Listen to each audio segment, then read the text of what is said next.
Hello, everyone. This is Rebecca Green for the Whiny Palooza podcast, and I am extra excited today because I get to speak to the wonderful Jamie Grupp. Jamie, thank you so much for being here today. Thank you so much for having me, Rebecca. I'm so excited. I want to tell you all about this wonderful lady, and I was just telling her people ask me questions about nutrition all the time, and I was like, who can I talk to who actually is an expert in this topic? Because I am not. So that is why I brought Jamie on. And I want to tell you that she's a certified integrative health and nutrition coach with a passion for empowering families to nurture their children's well being through thoughtful nutrition. Jamie specializes in educating families on how to fuel their kids' growing minds and bodies using wholesome, nutrient rich foods. She provides practical, personalized strategies to tackle common challenges. Her goal is to create sustainable, realistic changes that align with each family's unique lifestyle. Beyond guiding parents, Jamie is passionate about empowering kids to develop a healthy relationship with food. And this is so important to me, so I'm really excited about that. She equips parents with tools for meaningful conversations about nutrition and works directly with children to instill lifelong habits of balance and mindfulness. Through her work, Jamie aspires to help the next generation grow up confident in their ability to make nourishing choices, one small, achievable step at a time. It definitely makes it less overwhelming, Jamie. I like that. Gotta So, take baby steps. you got to take baby steps. I just told her that I've been very healthy, but I was just eating a cookie, which is very ironic before this. So, not very appropriate for this interview. You have So, to, no, go ahead, Jamie. I was gonna say you have to enjoy everything life gives you. So I want to know personally, can you share your journey into nutrition and what inspired you to focus on helping families and children? Yeah, sure. So it really started when I got pregnant with my first child, which was, she's going on 16 years now. Um, Wow. I started to think about, oh, I've got this baby growing inside me. Like, what, is it okay for me to eat everything that I've been eating? What does it mean to eat organic? Is it really that much better for me? And so it kind of took me down a rabbit hole. And honestly, it's one that I never came out of, and I'm not disappointed about it. I have developed such a passion for just kind of getting an understanding of what's in our food and what the different foods do to nourish our bodies. Um, then as my kids started to grow and started to get into sports, that was another big pivot point for me because they are so sports today never end. And coaches Right. are there, we've got practice and then a game and practice, and we're going to go. And you should do some work in your off time. And nobody's talking to kids about how to fuel their body for all that activity. So No. that was kind of like that next like pivotal step for me of, okay, I've educated myself. I know what I should be feeding my kids, but I need to teach them what they should be eating and why. So that's really like the two main things that got me to where I am today. Well, I mean, that makes so much sense because we're pregnant with our first child and we want to do the best for them. Yeah. And, I'm thinking about, I don't mean to get off topic. We have awesome questions, and there's my dog barking. Um, so, you're driving your kid around to all the different activities and you're trying to feed them in the car as you go. Mm-hmm. So, can you tell, like, what are you teaching your kids about what they should be eating to fuel their bodies for sports, and how are you doing it in the car? Mm. That's a very big question, Rebecca. But it's something that a lot of parents deal with, right? Because I mean, especially if you have multiple kids or you have a child who's going straight from school to their sport or even to a theater practice, whatever. There's just always things that are going on. Yes. I I help them try. My goal is to help them understand, like, okay, what do you have coming up? Like, do you need something that you're going to hit the track in 30 minutes and you got to have the energy to go, or do you have time to digest? So there's a lot when it comes to fueling that the timing, making sure they're hydrated. But when it comes to those car rides, planning and preparation is 100% what's going to help you win. Whether that be making sure that there are like shelf stable snacks that they have in their backpack. We'd like to do like meat sticks, cheese sticks, crackers, turkey cheese wraps. But a lot of times what I'll do is, take some leftovers from the day before, something that's easy to warm up. I can throw it in a thermos and, they can take it with them, whether it's something that they have at school for immediately after, or I bring for them. But really it comes down to planning and getting an understanding of kind of what the time is and what their activity is too. I'll be honest, when it comes to sports and fueling, there are so many facets to it that really play a role. So, in fact, it's one of the like nutrition things for kids that I'm most passionate about. I built a whole course, like an online, like self-paced course on it. Awesome. So yeah, it is, because I feel so passionate about getting this information into the hands of parents and then into the hands of children, because as like as they get older, they make their own decisions, and you want to make sure that even if you're not there, they have that knowledge to make the right choices for themselves. Exactly. I know, Mm-hmm. because as we just talked about, my son might be going to college next year. Well, he is going to college. It's a matter of where he's going to college. And I want to teach him like what to shop for, what to eat, all that stuff. So I think that Mm-hmm. that is so important. And I know we talked about the car.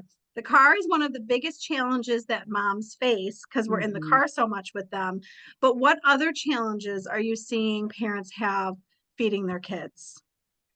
I think a lot of it is kind of figuring out what they need. There's so much information out there today. Are seed oils bad? Do they need to eat organic? How much protein should we be eating? Are carbs bad? Is fat bad? And it's really getting and understanding and educating yourself to kind of like know, okay, like my kid needs carbs. I mean, I grew up in an era of carbs are bad and fat's bad, and so many misconceptions about Yes. what we need to Yes. be putting in our body, and I could go down a whole like rabbit hole on the reason for that. But ultimately, it's that education piece, and I think that that's what most parents struggle with is they don't know what to believe in the news and the media, whether it's coming from a Facebook feed or an Instagram feed. I mean, and our kids are experiencing it now too, right? I mean, there's Instagram clips telling them what they should and shouldn't be eating, but there's nothing to tell them, if what type of activity it's specific for, what type of body it's specific for. And it's when it comes to nutrition, you can follow some general guidelines, but everybody is so unique in what their body needs. And unless you take the time to really kind of hone in to yourself and teach your kids to hone in to like listening to their body, it's, I don't know. I think that that's another thing that's kind of lost, is that it's not like a one size fits all when it comes to nutrition. We never talk about that. I was just Mm-hmm. thinking in my house, we do not talk about that. I think that what's interesting is, so as a parent, is it kind of that we're teaching them like how do you feel when you eat this? Mm-hmm. And So right? one of the conversations we have in our house, and I'm also a big proponent of like, you can't force them to do it 100% of the time, because that's when they're Right. going to like revolt and be like, nope, Yes. not going to happen. I'm going to go eat that pizza and cupcake and not tell you about it. Right. So I Right. like to make sure that we're kind of enforcing that balance and letting them know that it's okay. Like, it's okay to have the cookies. It's okay to have the pizza. But especially my son, as he's getting older, you wrestled or you had a football game, and I know you didn't eat great the day 24 hours beforehand. How did you feel when you were out there? Did you feel different from when you felt, how you felt last week when you made that play or won that match and you were better fueled? So Interesting. mhm, That'll get them. That'll it get them invested. it really does. And sometimes you got to be sly about it, I'll be honest, because even my own kids, they don't want to hear it from me. But I No. can't tell you, Rebecca, how many clients I have that I'm talking to the kids. I'm not even talking to the parents. I'm helping to teach the kids and educate the kids. And I hear from the parents, I've been telling them this for 5 years. They didn't want to listen, but 2 sessions with you, and all of a sudden, well, Miss Jamie said blah blah blah, and they're drinking water on a regular basis and have that water, whatever it is. It's just sometimes they don't want to hear it from mom and dad. But No. also it's kind of like helping them understand too, like how do you feel? We talk a lot, I think, sleep is also an incredible component of living a healthy life. And nutrition impacts sleep. So I talk to my kids about, making sure that they're not eating a couple hours before bedtime. And again, having kids in sports where, practice goes or a game goes until 10 o'clock at night, that can be hard. So that's Wow. another topic of like, okay, well, how did you feel? Do you feel like you slept well? And it's kind of just helping them to understand, like, and kind of learn for themselves without it just being, I'm telling you this is right or this is wrong. Mm, I love that. I love that. I've started noticing that my daughter can't have caffeine. Like she just Mm, can't have it. Her body reacts against it. And I'm mm-hmm, like, just see that you feel like crap. You feel mm-hmm. really bad when you drink caffeine. So how about if you just skip it? Yeah. And it's hard for them. And I think I find myself like reminding myself often that they're at an age where they want to do what their friends are doing, and they want to go to Starbucks, and they want to have the pizza party, and they're going to have to learn to some extent on their own. And Yeah. we're like, we have to let them have the food that makes them feel crummy and help them understand that the cause of them feeling crummy is the food that they ate, and eventually make the change to make the right choices. Yeah. It's easier when they're little and you can kind of control it more, but as they get older, you have to give them that leeway. So true. Well, and I'll tell you, Ella will be okay with me saying this. Max and Lily eat a lot of variety of vegetables. Mm-hmm. Ella will eat, and I'm not joking, like I can get like red, they have to be red. I can get her to eat some like red peppers. And I'm like, oh my gosh, I got to get more vegetables into this kid. Like, how do we help them eat more vegetables? Mm-hmm. Help me. So you got to meet them where they're at, right? I mean, some kids need to not have any clue that that they're eating vegetables. So, I mean, I've gotten creative. I mean, we've gone through spurts in my house where they'll see something green and kind of like, nope, I'm not eating it. Um, so I've gotten creative, and as they've gotten older, I've started to kind of let them know that I was sneaking veggies in, and they're like, oh, that isn't so bad. Shredded zucchini is a great one to hide in like meatballs and meatloaf, even like chocolate muffins, like I cookies. love that. Mm-hmm. I got to do Smo- that. Smoothies are great. So when blueberries, raspberries, strawberries tend to hide color really well. So with like those red berries, sometimes I'll throw some frozen beets into their smoothies. Um, Cauliflower rice is an easy one to sneak in there. And spinach is another one. Again, with the darker colors, unless they don't mind it. But spinach is another one that most smoothies we make will get at least a small handful of spinach. But the cauliflower rice is a good one too, because that one blends into anything without really much notice. And are you freezing all of these first, or are you just throwing them in fresh? So spinach I'll throw in fresh because we Yeah. usually have that on hand. It's kind of like depends on what we have. Cauliflower rice, I'll buy the bag stuff from Wegmans and just keep a bag of that and throw a little bit in. I actually put that in oatmeal too when we make oatmeal at home. So, and we just, Wow. even a quarter cup, like I'll do a quarter cup of oats and a quarter cup of oatmeal or of rice cauliflower. And then, it still gets a drizzle of maple syrup or honey and whatever, some cocoa powder, whatever flavor they want to do for the day. But there's little ways like that it's like sometimes it's just having it in the freezer and like thinking about like, okay, like let me throw a little bit of this in. Hopefully when they're not looking, if it's something that they're afraid of. But Yep. Oh my gosh, that's super helpful. Well, mm-hmm. and I want to know personally, as you're reading labels, I I find labels so overwhelming. So I much. just like if I do it I mean, I need to get better at it, but it like can cause me anxiety in the grocery store. I'm like, oh my God, I don't know what to pick. So Mhm. for helping us when we're shopping, are there ingredients that you're trying to stay away from? Yeah, so some of the easiest ones to, and I shouldn't say easy. So, a lot of these are not easy to avoid. Most packaged foods have become so overly processed that they're more chemicals than they are actual food.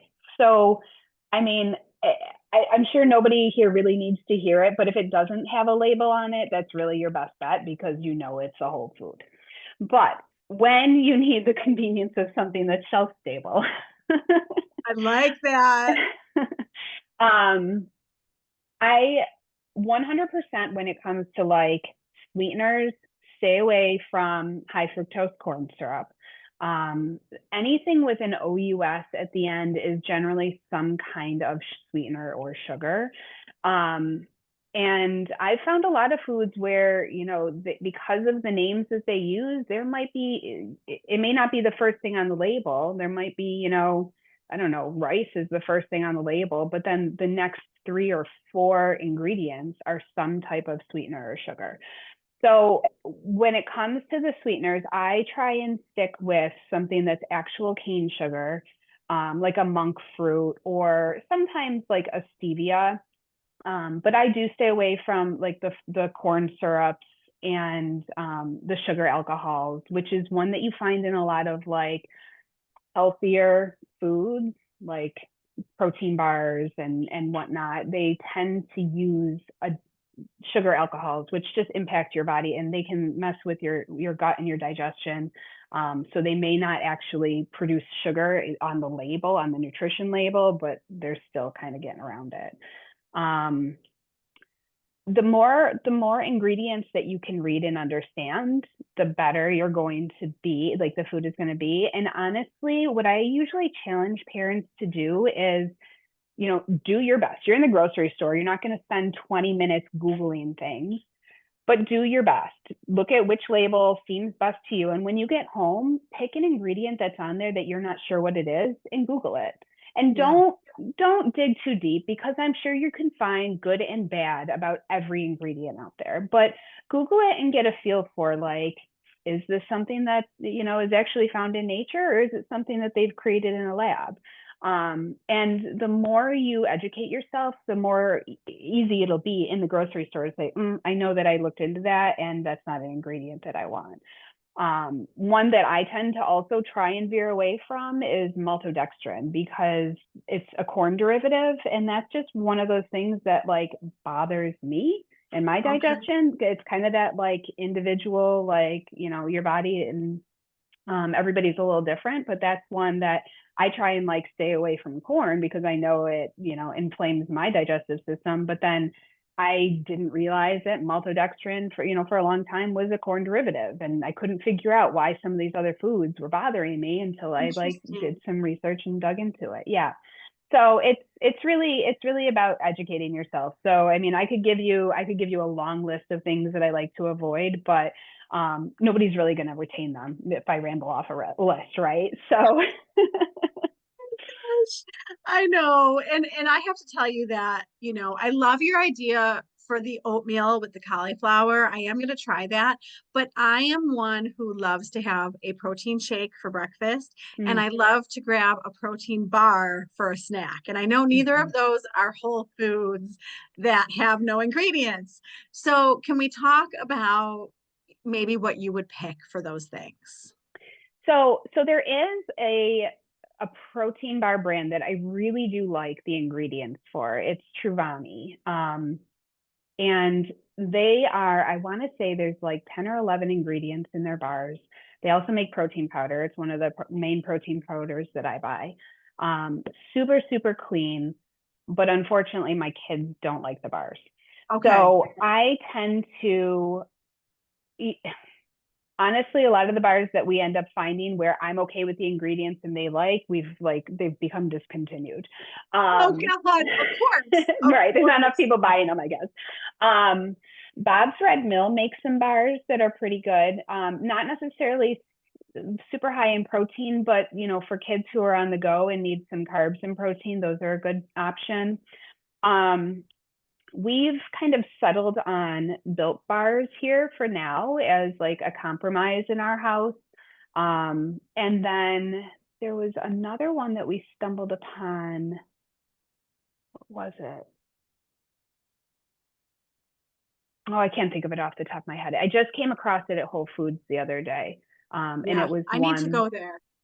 I I get need to into go trouble there. there. I get into way too, I can only go like once a month or once every other month because I find all these new products that I'm so excited about. I know my parents go there once a week, and Oh, my mom tells me all about the stuff that she finds, and I'm like, I mhm. just go across the street to Wegmans, but I need Yeah, to go to Whole Foods. I Uh, know. yeah, she likes Aloha bars. I know she Oh mentioned yes, that. that was the one that we had tried those once, and I think Yeah, whatever flavor it was, my kids didn't like. So then they just said we don't like them, right. and so then it's been probably about a year. I just tried them again, and I happened to find a flavor that they liked. So that was the other one I was trying to think of. That's a good Yeah, one. yeah. Hmm. So okay, so school lunches. Yeah. Help Hmm. help us because I really want to pack them really, I'm so proud I packed Ella a salad today and she actually asked for it and I'm Nice. like, see it makes me feel so happy when I know I packed them a healthy lunch. Hmm. So help us with school lunches. Okay.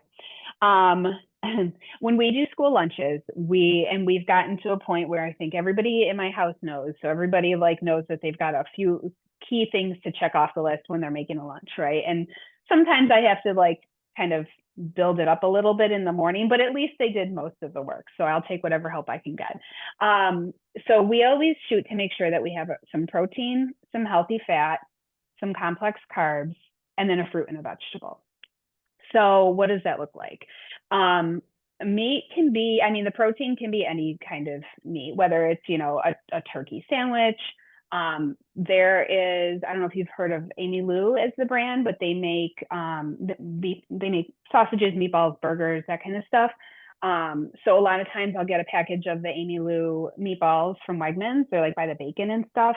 And I'll just cook those and then give each kid half the package with some like cheese and whole wheat Triscuits. Mm. So then I'm the cheese, I'm kind of checking off that healthy fat. um, we do the tuna packets, the flavored tuna packets. Wow. That I can't do that. that's one. So that's another one we go in kind of waves, Yeah. depending on the flavor. And I do try and get the ones there's some that I can get on Amazon that have like a lower mercury content, and I still try and like strive for those, even though they do get a little pricey. I try and watch for them to go on sale. Um, so that's another one that we'll do with some crackers.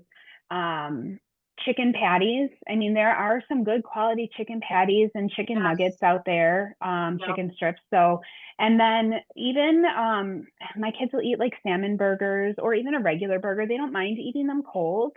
Wow. Hmm. I'm impressed. Yeah, and it's just it's to each their taste. Like I have one kid that will and one kid that won't, Yeah. and then 2 months later, like they'll swap. So it kind of is. You gotta. I think that's the other big thing that parents struggle with is like you have to be flexible and know that it's going to change because something that they've eaten for the last 3 months, all of a sudden you're going to buy it and it'll go bad because they're Oh just yeah. not going to eat it. So when it comes to the healthy fats, we do, cheese, yogurt, olives. Those snack packs of olives are really good. Mixed nuts. That's trail mix can be hit or miss. Like I know my son, like he'll eat cashews if they're salted, and if I throw in some dried mango, he'll like kind of eat that, but where my daughter will eat any kind of trail mix I put, any kind of nuts and seeds she'll eat and snack on. So you got to just kind of get creative. But yeah, those are usually the kind of like the 5 buckets that we make sure we check off. And when it comes to the fruits and vegetables, I mean, fruits, most kids generally aren't too picky about fruits. So it's kind of just, Mhm. find what's in season. I think that's the biggest thing is that, you know, it's the fruits are going to be, they're going to taste better, they're going to be sweeter if you're getting what's in season. So that's always helpful. When it comes to the vegetables, I will buy and put the same vegetables day after day in their lunches if that's really all they'll eat. Yeah. I like to try and provide a little variety, but like all of a sudden, nobody in my house will eat carrots except for me right now. So I just don't buy carrots unless, just I buy enough for me, and that's just how it's going to be for now. So they're so random. Like They it's are. so funny. I love that you said that because Lily will eat cucumbers every day, every day, every day, and then be like, "Oh, I can't, don't pack me cucumbers." And then so you say, okay, start packing your own lunch. No. I know, I know. You know what? I do pack their lunches, but my mom I do packs mine. too. Yeah, No, Rebecca, it's funny you say that because I mean, my kids are going on 15 and 12, and I can't tell you, I mean, I think it's fantastic when kids pack their own lunches on a regular basis. I really do. But there's kids out there who, if they pack their own lunch, it is going to be sparse, or they're eventually going to just be like, I'm just going to buy lunch, and just yeah, lazy. They're lazy. yeah, And I would rather, I don't care if, I know sometimes my husband will be like, you're just enabling them. Let them make their yeah, own lunch. yeah. I'd rather have the confidence and the peace of mind knowing that that lunch is going to help fuel them for the rest of their day, that I don't mind doing it. So it's just one of those things, you kind of pick your battles, and Oh my God, it brings me. You're gonna think I'm crazy. It brings me so much joy to feed people. yeah, I agree. You're not You crazy. know, I, I'm talking to the right person right now about yeah. this, especially when it's healthy, not necessarily the cookies, but the healthy stuff. There's definitely something heartwarming about me, like creating something for others, and then they feel satisfied and happy because of it. Exactly. So the most common question that I get Hmm. is take me through a day of your eating. People want to know, what do you eat all day? So can you take us through like a day of Jamie's eating? Oh, for me, not for the kids. Oh boy. Okay. Um, my day usually will start with either, so one of my, honestly, it depends on if I'm working from home or not. On a day that I'm working from home, I'll usually do some eggs with some sourdough toast and either some avocado on it or some cottage cheese on it, and then Um, whatever veggies I have sauteed up. It's probably one of the biggest meals I eat all day because I know that it will kind of help carry me through and kind of curb the snacking at the end of the day. I've found, Interesting. and with most people, if you don't eat enough throughout the day, by then the end of the day, your body's like, I need energy, I need Yes. calories, and then that's where that mindless snacking comes in. So I like to try and start my day out with a good, satisfying breakfast. If I'm not having a breakfast like that, then I'm usually doing like a yogurt with berries and granola, and I throw in pumpkin seeds and almonds and hemp seeds. Again, just trying to kind of boost the calorie intake and the nutrition that I'm getting out of it. Lunch generally will be some kind of salad with a protein, whether it be salmon or chicken. Those are generally my go-to. Or like a rice bowl. I kind of whatever I decide to do for lunches, I usually like make it on Sunday and just pack it up for the week. Whether I'm Oh, home or at work, wow. I just have the same Do. lunch all week. Just Okay. because I know that my day gets busy and I can get caught up in meetings, and I don't want to let myself slip into that, like, oh, I'll just grab something quick because I only have a few minutes. That quick meal can be something I like took the time to prepare. Got it. And then dinner's tough. I mean, it's tough because of how busy we are. It's I tough because know. I don't want to, I want to have some variety. I don't like to do like the same dinner over and over. My kids will complain about the amount of leftovers we have, but really, I don't even think we have leftovers that often. It's maybe 2 days a week. But that's kind of just like depends on what we have in the freezer and what I've bought during the week. I don't generally tailor dinners to have like different dinners for different people. So I don't know, we do a variety of things. I don't know if I could, but snacking, I like to snack too, and I'll snack on cheese cubes and trail mix. I do have Cottage cheese with green olives is probably one of my favorite snacks, Oh, to be honest. I yum. don't like That sweet sounds cottage cheese. Yeah, interesting. Oh, I'm yeah. gonna steal that. With a little pepper or everything bagel seasoning is also good on cottage cheese. That sounds delicious. Yeah. So I know, hopefully we didn't overwhelm anybody. I know how I know. this topic is just, it's so intriguing. And, I know as mothers, we want to feed our kids really well and we want to feed ourselves really well. So Mhm. let's leave people with like one simple change that they can Mhm. start making. Mm. I think that's tough because everybody's like in a different place with I different know. goals. Yes, Um, I know. I think one simple change that can be the most impactful is simply trying to get in one extra veggie a day. Mm, Like somewhere, something, whether you're throwing a little bit of spinach in a smoothie. I mean, if I make chicken patties for my kids, I put a little bit of like 5 pieces of spinach on there as like a lettuce. And like, it's not a lot. They're not getting it's not a salad full of spinach, but it's a little bit. So just try one thing every day to like infuse one vegetable, one more than what you would normally have. Because, we talk a lot about proteins and fats and carbs, but the minerals and vitamins that you get from produce do wonders. I mean, they help with everything that your body does. They help boost your immune system. They help repair muscles and tissues and I mean, growth and development. They're so important. And the more variety you can eat in fruits and vegetables really plays a big role in your overall health.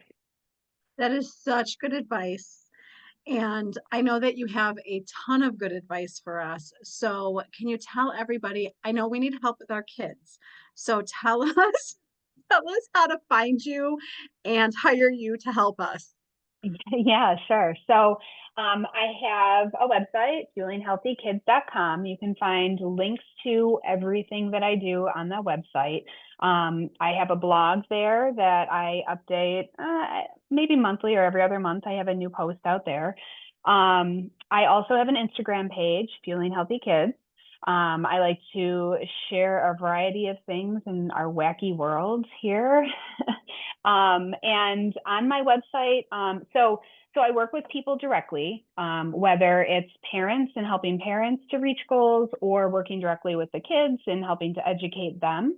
But I also have options for like I'll do like team group trainings for sports teams, Girl Scouts. I know that there's badges and whatnot, so we'll do some talks about nutrition. Um, and then I have some self-paced courses too, that just because I know everybody's busy. And like I said before, my main goal is to help people like educate themselves and learn so that they can make the right choices. I'm not necessarily one to say, here's what your kids should be eating or here's what you should be eating. It's more about here are some ideas on how you can take these concepts and make them work for your family. So I have one course currently out there that is fueling for sports. And I'm in the process of creating one that is geared towards nutrition for improving sleep. So that one should be coming out in the next month or two. That's awesome. I mean, I can't tell you how much I love what you do. And it Thanks. just clicked with me one day. I mean, I see Jamie all the time, thankfully. Our daughters are friends. And it just clicked one day that this is such an important topic. And so I reached out to her and I just so appreciate you doing this with us today. Oh my gosh, of course, it's been great. The other thing I would say is that you can also email me if you have questions, if you just don't know where to start, you want to set up some time, whatever it might be, fuelinghealthykids@gmail.com. You guys can reach out to me and I love this. This is not my full-time job. This is my passion. So any way that I can help parents and kids have a better nutritional like day and like grow into knowing what their body needs so that they can make the right choices for themselves, like that's my goal. That's I what don't know makes if me I'm going to happy. let you come over later and see what I'm putting out for these. I'm going to go find fruits and vegetables. It's all about balance, Rebecca. They got to enjoy it all. Take it all away, and then that's what they're going to sneak behind your back. We don't want that. Exactly. Well, I can't thank you for sharing your passion and your expertise with us today. Thank you so much for having me. This has been fun. This is Rebecca Green, and I want to remind everyone to spend every day laughing, learning, and loving. Thank you for tuning in to the Whiny Palooza podcast. If you like what you heard, please be sure to subscribe so you never miss an episode. While you are there, leave a review. I love to hear your feedback. Thank you so much for listening. Until next time. This show has been produced by Market Domination, LLC. To discover how you can have your own show completely done for you and turn it into a real published book and become the authority in your marketplace, go to www.marketdominationllc.com/podcast offer. 49 faces looked to him in triumph. Over the last 12 months, they had each taken turns and promoted his business for a week at a time, driving over $987,342 in revenue. What if you had a network of 50 centers of influence who promoted your business every week for a year? Grab your copy of the #1 Amazon best-selling book, The Ultimate Guide to Growing Your Business with a Podcast, at 33% off the Amazon price by going to ultimatepodcastbook.com. Again, that website for 33% off the Amazon price is ultimatepodcastbook.com.